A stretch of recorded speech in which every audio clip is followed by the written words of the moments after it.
And they're still echoing. Can you still hear the echo? There we go. It should be good. Yeah, a little bit. Okay, we're good. Awesome. And we're just going live here.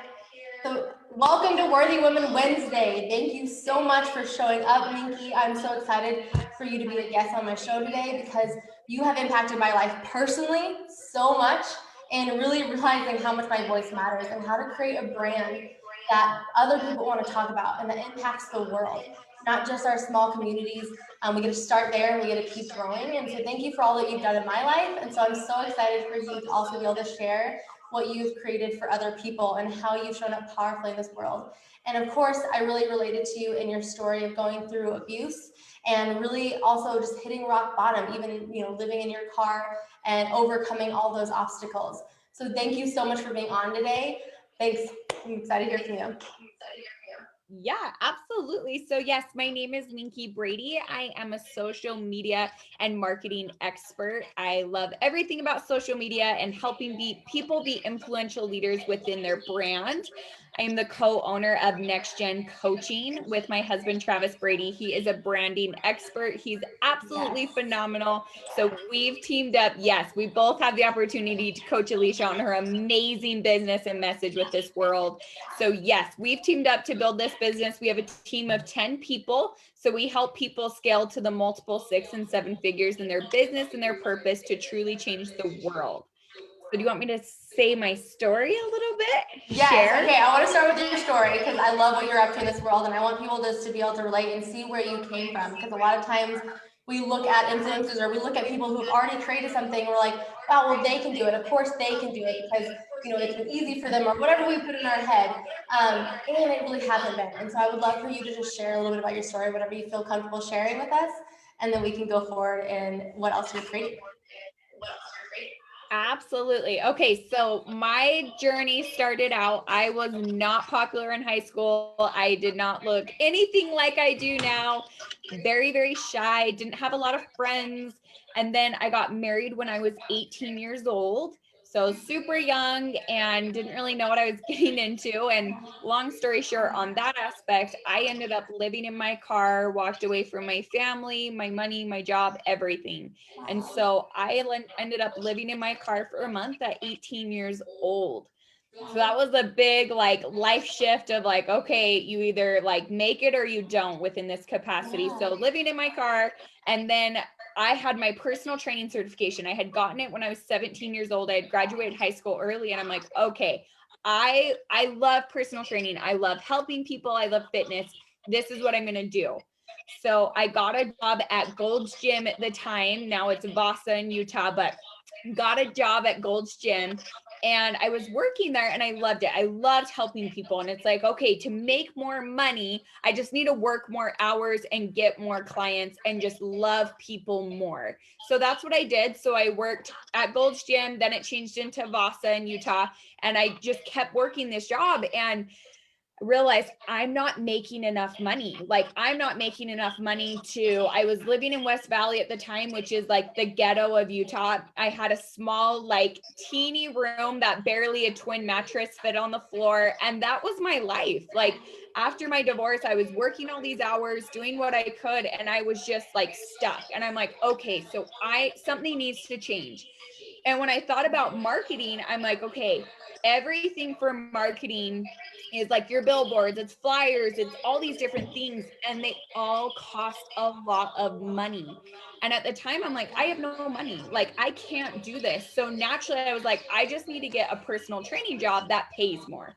So then I got a job, and they actually charged $120 an hour to work with me. But the fact is, when you're working for someone, I was only making 17 an hour. So in my mind, I thought though that this is going to be my 6-figure job. I'm like, this is going to be it. I'm going to be great. I'm really good at what I do. I was the youngest of all the personal trainers.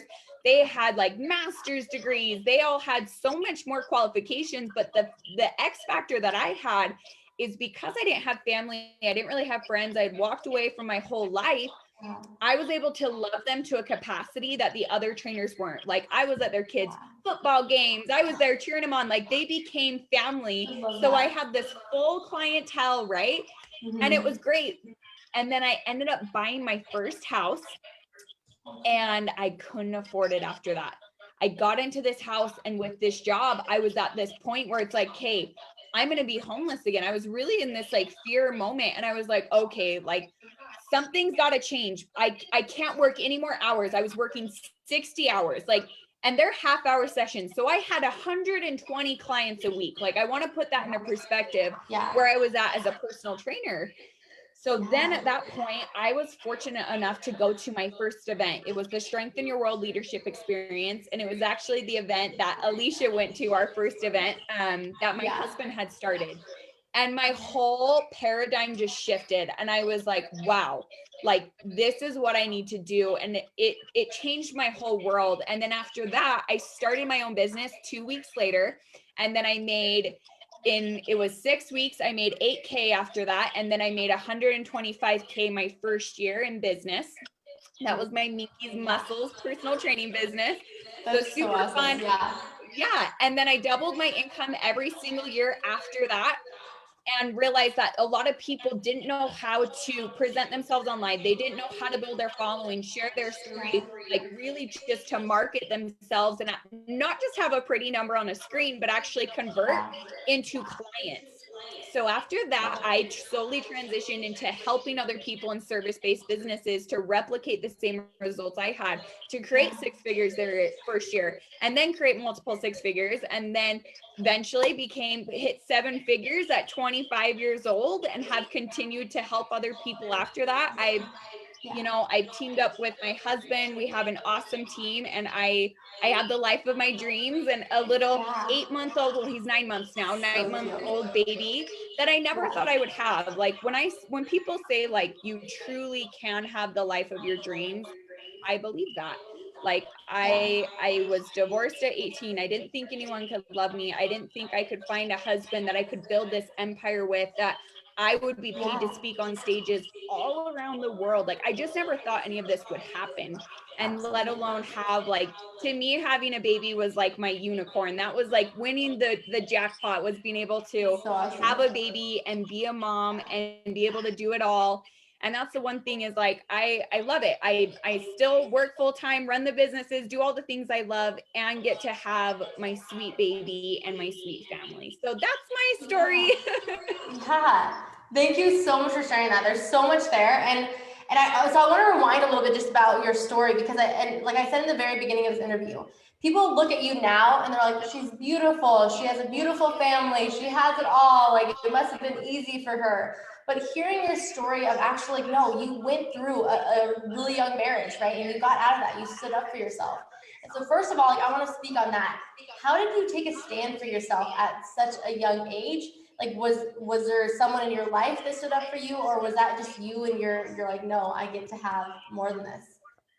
Well, looking back, like the reason why I feel like I got married super young is I grew up in the LDS church, and with that, like they naturally will start to like, I'll just share my experience. I felt like in order to get out of my parents' home, I had to get married. And I felt like the only way to live on my own, be an empowered woman, was to marry a guy and then do that together. It wasn't, you really move out of your parents' house, you make a life for yourself. That just wasn't like a thing in the culture that I was raised in. Even though I was raised from 2 entrepreneur parents who brought in $1 million on their own, like from businesses, like they did really, really well. And so with this guy that I had married, he was from a poorer part of town. He really didn't have the money. He didn't have the family and like that. And so with him, he got what he wanted and I got what I wanted. Like when I really look back of like why we made the decision to get married, and then looking at it, he chose them because he had chosen the money and the life he'd never had and the opportunities that he had never had. And there came a point where we were only married 6 months, and I said, I need you to choose me or them. I need you to walk away and be with me and start out our lives, or if not, then this is done. And he chose them. So I walked away. He stayed in their family for years after that, which is a big reason why I never came back. And so it really was just that line in the sand of like, I never believed I was lovable. And so I was just kind of like, I needed a fresh start. I needed people to see me for me and like not the girl I used to be. And so I walked away. Yeah, which is so powerful to make that decision and to even know that you're worth making that decision. And exactly like you said, like for your experience, yeah, it was LDS church in the community that pressures people into marriage. Christianity, I know the same. I grew up in a Christian home, and it was a little bit the same. But the thing is, that was our experience of what they were trying to say. So I know you're not talking bad about any religion, and it didn't work for us in that time. And so to encourage people like listening, like you don't have to just go along with what your parents taught you, right? You get to actually figure these things out on your own. And that's what's so powerful about this story is I love just like hearing that you're like, no, this is not working for me. And you took a stand for yourself. And so what was that like process of you being like, hey, marriage is not something that I have to be in at this young age, and figuring out who you were? Like, what was the process of doing that? I know you said you got into fitness and coaching and stuff, but what was that process? So that whole kind of looked like is like, so living in my car, actually the thing that got me out of my car is I had previously bought a Doberman puppy with my ex-husband, and it was time to go pick him up. So I was like living in my car, and I was like, well, I'm supposed to go pick up this dog I've already paid for. It's a $2,500 dog. And at that time I'm like, well, I can at least sell him. Like, I was just like, I'm not going to lose that money. I have nothing to my name right now. So I drove to Idaho. I was living in Utah at the time. I drove to Idaho and went and picked him up. And of course, I had first pick. And so of course you'd get like the best puppy that you could sell. And that would be like the most healthy puppy. And I ended up leading there with a sweet little runt puppy who could barely walk and was probably gonna die. I'm gonna cry. I haven't talked about this for a while. So that's my Doberman Bugatti. I brought him back. I had no idea where I was going to keep him. And he was my family. He was my first introduction to motherhood, which is truly the most amazing accomplishment I feel like in my life. And, he was the one, like, I struggled with suicide during that time. I would be lying if I didn't say, I had that point where I wrote letters to my entire family, like to my ex-husband, to everyone I had known, and basically telling them, like, this is your fault. Like, that's how I felt for so long. And when I was walking out the door to go take my own life, my little puppy was sitting at the top of the stairs. And I realized that I was abandoning him, like I had felt at that time my family had done to me, and that I was his mom, and that no one was going to take care of him but me. And so I came back inside, and I vowed that this wouldn't be our story. And it was hard. We spent holidays alone. I remember Christmas Eve sitting in the ghetto and being able to see all the families having Christmas and sitting there with Bugatti and just saying, one day we'll have a family, and one day we'll have a Christmas tree and be able to celebrate Christmas. And it's still my very favorite holiday because of that. And I made a choice that I was going to do whatever it took to have a better life. It's kind of like anyone who struggled with suicide, you kind of have a choice. It's either you give up and you're done, or you're going to pull yourself out of that shit. There really is no like hanging out in the middle for very long. And so I just worked hard, and I did all that I knew how to do, which was love people. And I loved my clients. I loved people, and I fought like hell.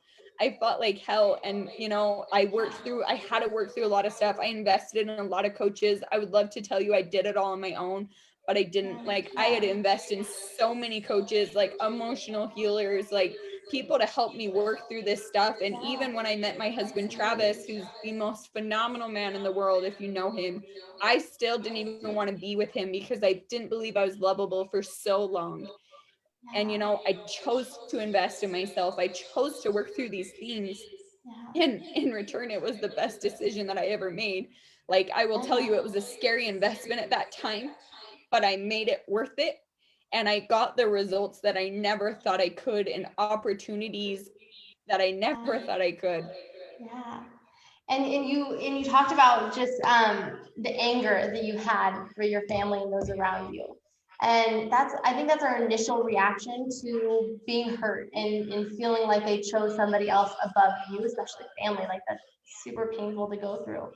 And thank you for sharing that. And thank you for like that's what I love about you too. It's just you were so open and raw and honest. And that's what we get to have in this world is these open conversations of not hiding and acting like this was an easy road or just you just could do A, B, and C and then you've made it, right? It's like actually no, hey, your most painful experiences are why you're here today.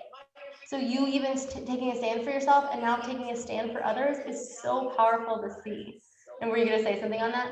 And yeah, and the thing that maybe a lot of people don't know is when I got pregnant with my son, I actually reconnected with my family and have a like phenomenal relationship with my mom.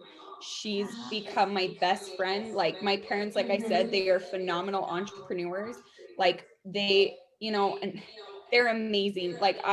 We had this respectful relationship where I never would have had that if I wouldn't have left. And people, they're like, well, do you regret your parents weren't at your wedding? Do you regret walking away from your family that long? And I said, no, I really don't. Like, I needed to grow up without them. There's a lot that I take accountability for during that time that I needed to grow the hell up.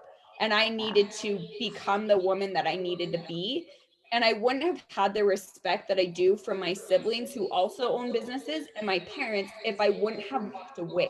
Like we kind of had to have that separation for me to be able to come in with a new slate and be able to build these relationships on truly the woman that I am now.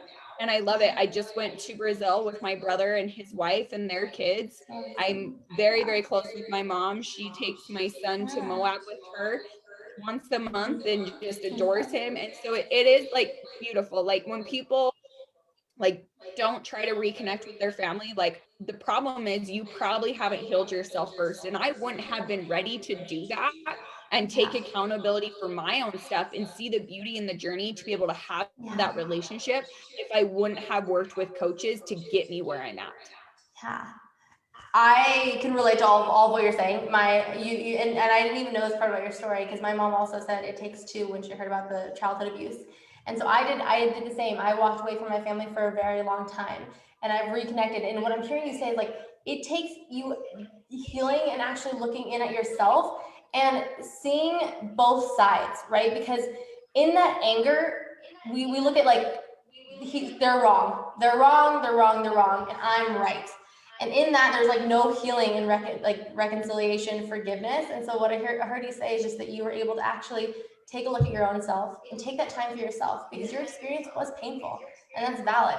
Because you just said this like earlier too that sometimes we're like, well, my experience wasn't as bad as hers or my experience was as bad as his.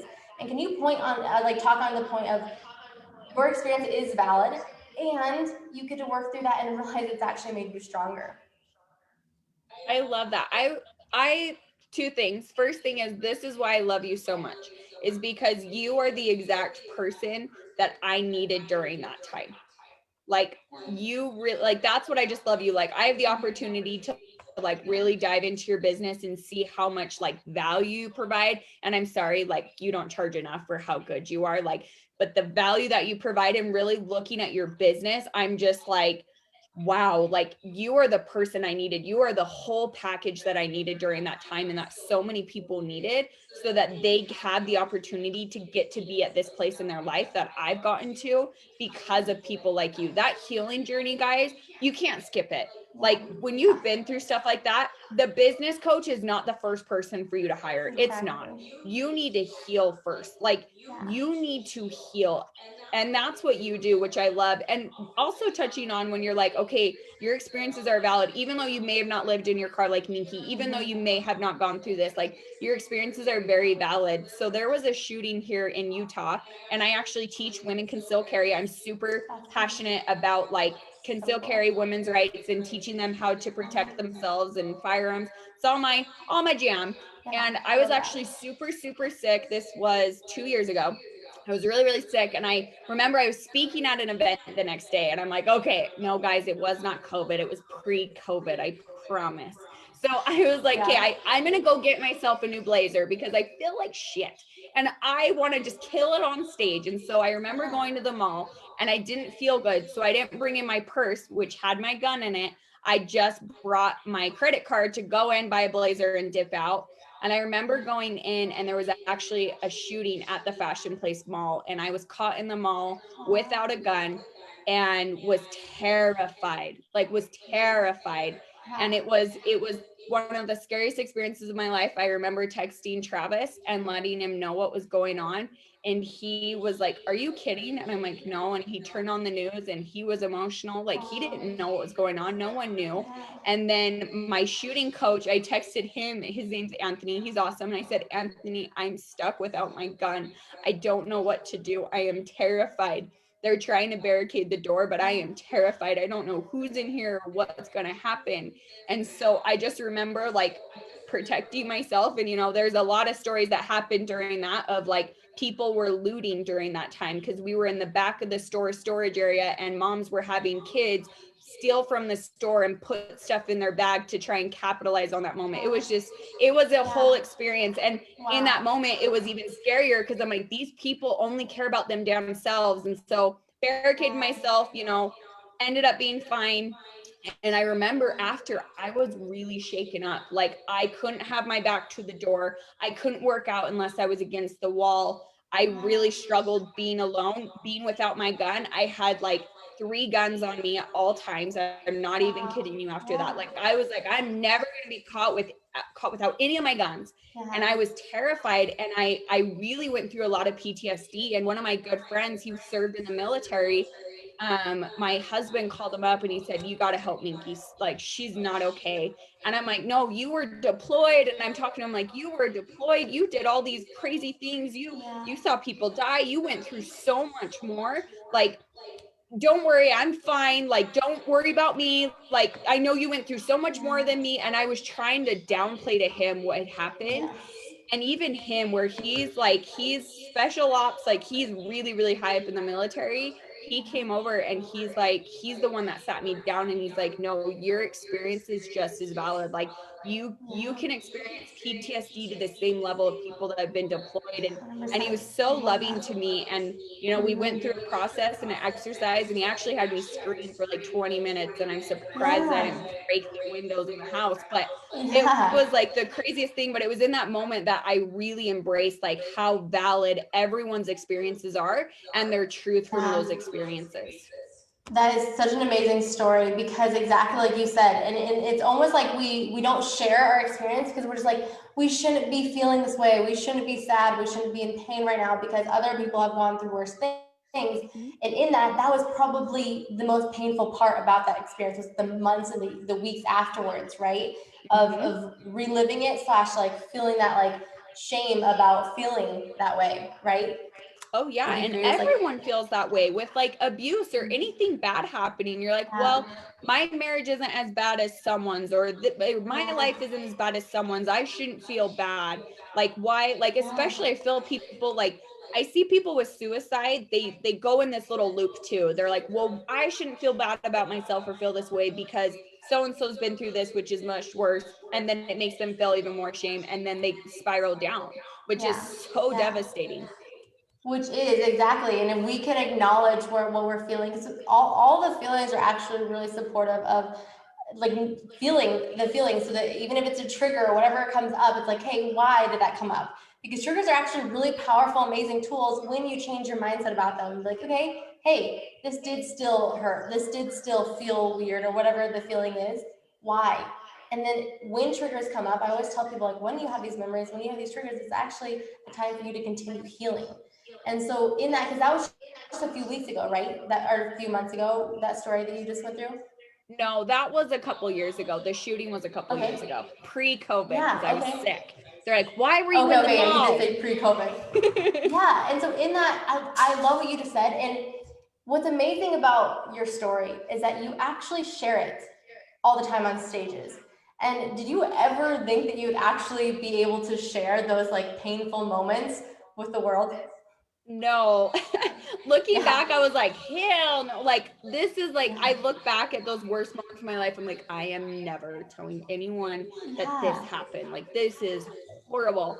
And I share all of them on stage. You were so cute. We were talking about, you're like, okay, is there anything you don't want me to ask you, or like anything you don't want to talk about? I was like, oh, hon, I'm an open book. We good. Yeah. Like, I I always probably ask that, shared but I it was like, all on I'm a pretty sure stage of Minky some is an open capacity. book. Yeah. So good. No, okay. So, but going forward, because I know there's a lot of people on here that have maybe gone through similar stories as you, or have a painful past experience, and they're like, okay, how can I actually use this to support me, for one, showing up for myself? Because you got to show up for yourself first, right? Like you just said too, like it doesn't work to hire a business coach first before you've healed, because in creating a business, everything comes up. So, well, let's point on that first. So, like, when you create a business, everything comes up. And how did you work through those things that came up in your own business? Who was there for support? All of that. So my biggest thing that I've always struggled with for my life is that I was not lovable. I held for a long time, like, if my own mom couldn't love me or my own family couldn't love me and they know me the most, then I'm not lovable because they didn't choose me. And so that was a belief I carried on for a long, long time. And so in business with like clients, I feel like that really prevented, like, I would show up for them and I would love them, but I didn't allow them to love me back. And so it's like I would go out for this love and they would care for me the same way, but I wouldn't allow it, which would always inhibit a true relationship and connection. And I think too, like, I always felt a scarcity with clients that, like, they're just going to leave me one day. They're just going to leave, just like my family. Like, everyone comes and goes. No one cares enough to stick around, even though, like, I felt like I was that person to stick around no matter what. And so that really came up a lot within my connections with my clients, with teaming up with my husband. We had to work through a lot of stuff. Like, people tell us all the time, they're like, how do you work with your spouse? I could never do that. And I get it 1,000,000%. But I will also tell you, it's the most amazing opportunity you could ever have in your entire life. And you get to work through all of your shit. Like, all of your stuff. And I would say even too, it wasn't until this last year when we had our son and he was in the NICU for a month that, like, really stuff that we thought we were past. No, like, it was like full blown. Like, we've spoken about this on stage. Last year was the hardest year on our marriage to really, like, work through this stuff, and like, me to trust that, you know, I'm stable in this family, I'm stable in this marriage, and like everything. And so there was a lot that we got to work through. And when you work with your spouse, things will continuously come up. Like, we invested 25K in our marriage last year, and it was the best investment that we could ever have. And you'll know this if you've been married for a long time. When you go through those hard things, you hit that soulful part of your marriage. And I truly don't believe you can hit the soulful part of your relationship until you've been through that much shit together and have chosen to stay together, and that you've got to work through those things and come closer together as you work through them. Yeah. I love your honesty with your marriage, because exactly, like, probably people, for one, they're like, how in the world do you work with your husband? And you also get to talk about, it isn't all peaches, and it's like, it's not like when you get married or have kids, it's like automatic joy, automatic happiness. And so, like, you actually do take the time, and you just pointed this multiple times. You had a coach at different parts of your life. So can you just speak into why would someone actually hire a coach, and what the benefit is? Because you pointed out multiple coaches that you've had, even your even your relationship coach. Yeah, so let me just put this into perspective, because I think people are like, okay, well, how much do I invest in a coach, right? And like, my husband and I combined to be able to build a 7-figure business, we've invested over 350K. So I just want to put that into perspective for you guys to know, like, that is how much, like, we've invested, and it's been worth it every single time. Like, it's totally been worth it. And like, my first coach was an emotional healer. Okay. I think I invested 7,500 in my first coach, which, even then, looking back, I'm like, okay, I would have invested 20 to 25,000 for that transformation, and to be able, because that was truly the cornerstone to get me where I'm at. Then I invested in my first business coach. And then I worked with a lot of, like, I hired actually a yoga instructor. I hired her to teach me how to meditate and yoga. I'd never learned that in my entire life. Worked with a ton of marriage coaches. When I was pregnant with my son, I hired actually, like, gut health coach. So she helped me be paleo and, like, truly prepare for my pregnancy in a very natural way. And then she was my coach after Tatum was born, which ended up benefiting because he was born at 3 pounds. I've invested in a lot of like health coaches, a lot of mindset coaches, And you know, what I will say is I've had the opportunity to team up with some of like the biggest people in the industry because I've invested in myself. Like Elena Cardone and I did a video series. I've got to share stages with some really big people and have these opportunities connect with them because we've all invested that much and we're all playing at that level and see that like you can't do this journey alone. Like we always have coaches. We are never without coaches. And you get to the point where it's like, okay, you're at the 25K or the 50K amount to invest in coaches. And it will the more you invest, like that's now the floorboards for what your next investment gets to be. And then you will continue to duplicate your results after that. I love that point. It's not about if you need a coach, it's about what coach you need. Because we can do life on our own, but we don't have to. That's the thing. It's like we don't have to choose to wake up every day and not know what the next steps are in our business, in our healing journey. We can learn from people that have gone through similar things as us and who can walk us through that. And on the days that we don't feel like getting up, on the days that are hard, because it's not like you hire a coach and after that it's all bliss, like you get to show up for yourself too. And there are hard days. But I know that I can always text my coach. I know that I can always have support from my community.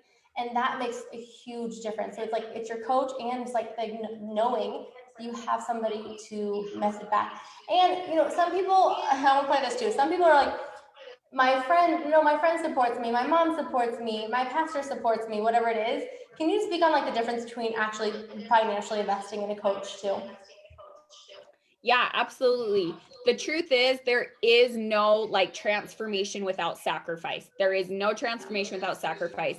Like it's just how it is, guys. I'm sorry. You won't get the results in your life unless you sacrifice enough like to get that result. For example, we invested in another coach when we were pregnant that taught a hypnobirthing class. She's actually a client now. She hired us after we had worked with her, but it was an 8-week course. It was once a week for 2 hours. We would go to this hypnobirthing class, learn the things, and then we were supposed to have like 2 hours of homework every night for these 8 weeks leading up to the pregnancy to be able to like deliver with hypnosis. Yeah. We only invested like 750. And to me, I'm like, this is just something to like where we're so busy in business to make the pregnancy a priority. And we'll just go for a couple hours every week and it's gonna be great. And that's all we did. And our cute teacher, who is now our client, but she was like ready to murder us. She's like, why are you guys not doing it? Like, why don't you do your homework? And we're very honest. So we're not going to lie. We're like, no, we didn't do it.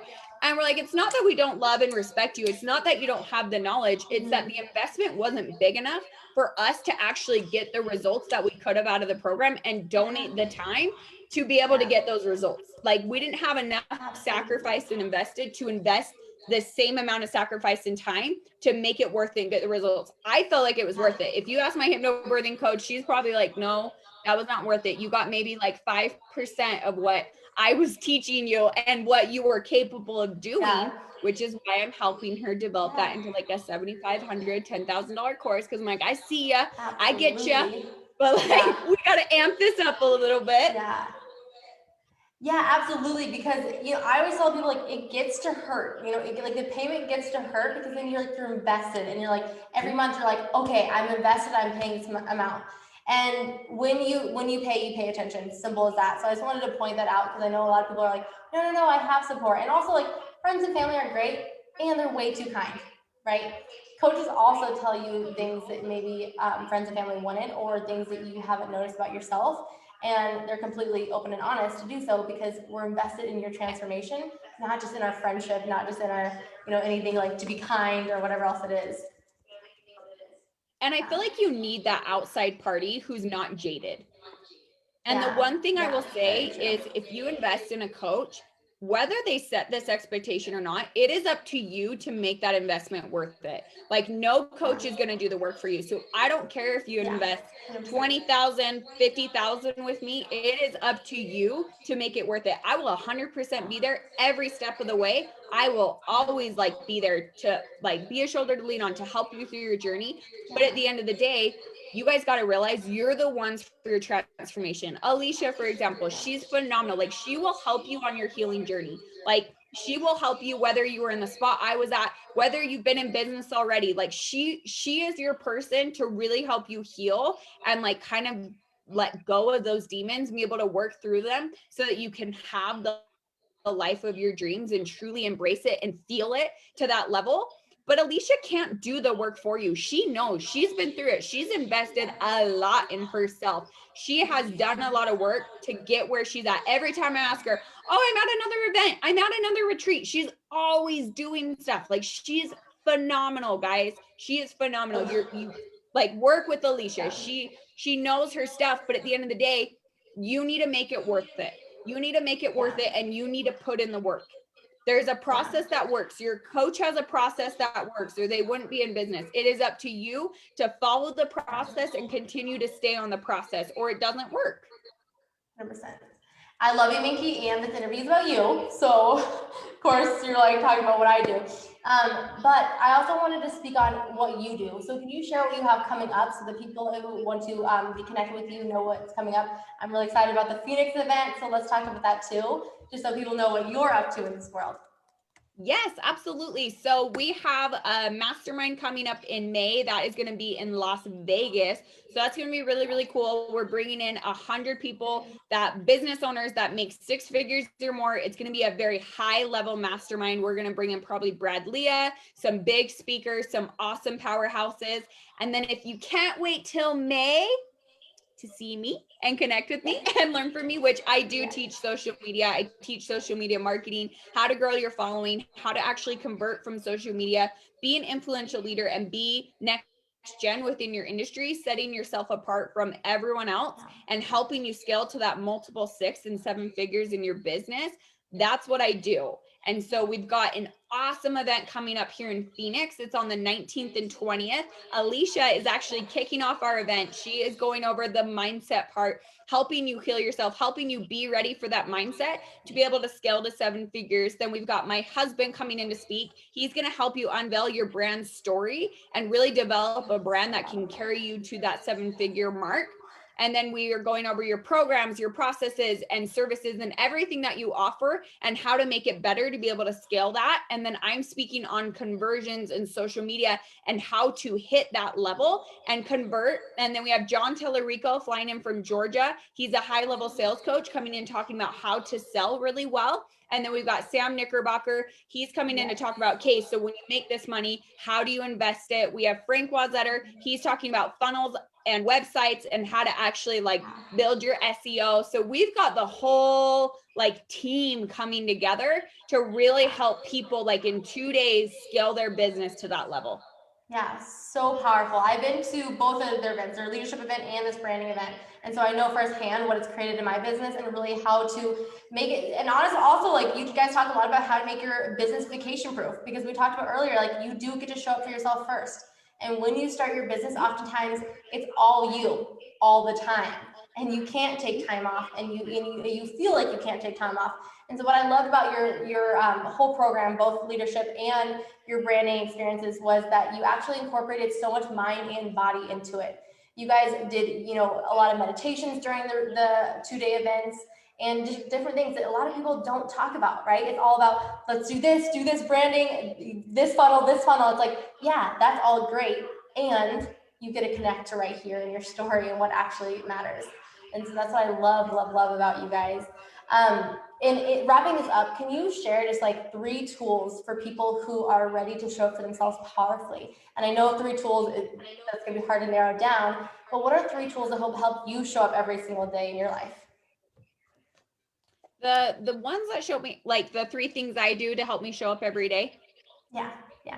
So I would say have your purpose manifesto, have it typed out, written, like, this is who I am, this is why I do what I do, this is why the world needs me, and this is why I'm the specific person that has to fulfill this. So I have it printed out, it's beautiful, it sits by my bed, I read it every morning. So I start my day with intention and purpose. On top of that, I work out 2 hours a day in the morning. I get up, I spend some time with my son, I have breakfast, I do spin for an hour, and then I lift for an hour, and then I get home at 11 and I get ready and I start my day by 11:30. So the one thing I will say, the biggest myth, you don't have to wake up at 6 a.m. to be successful, but you do need to have a structured life. And I do think that health and fitness, which Ellie, she's on here, she is your personal trainer. If you're machine strong, that's Ellie Carlson. She is awesome. Like, you got to have fitness in your life. So your health is super, super important. 100%. And then honestly, I will say, like, the people I surround myself with, and I'll give you a little like teaser of the event. Like, we do the 7 steps to 7 figures, and that 7th step is having a team. Like, my team of 10 people are just like my family. Like, they help me stay on track. They're awesome. Like, I have a few personal assistants. They're always got my back. They're always helping me. They're always like, they know me. They know my heart. They tell me like they're just my people. So like, really surrounding yourself and having a team that supports you and are those people for you to be able to be that support system, because it is long days, it is busy, and there's a lot going on. But when you have a team, the moving parts get a lot easier. Yeah, I love those 3 tools. And so I encourage you guys listening to actually take action after this. Whatever you heard from Minky, whatever you want to implement it tonight. Don't just like leave this as another interview. Yeah, that was great, good for them. No, these tools are actually really support you. So like, if it is actually writing out, why are you the person that gets to bring your message to this world? I love that you put that and you read that every single day. Because oftentimes we get really busy. We start our day just like really fast, or like for everybody else. No, slow down and take the time for yourself. I love that you don't start until 11:30. It's so important to realize like you get to create the life of your dreams. And if that was like 11:30, awesome, great, create that. And so thank you so much for sharing those powerful tools. And I love, love, love your team. So I'm inspired by your team all the time, because yeah, we don't have to do this on our own. We get to enroll people in our vision too and bring them along with us. So thank you so much for coming on here. I'm so excited to see you next week in person. And thank you for sharing with us today. I know I have a big hug for you. Yes, I know. I can't wait to see you in person. This would be great. Awesome. Thank you. Awesome. All right. Well, I love you. I will see you in just a bit, hon. Love you too. Bye.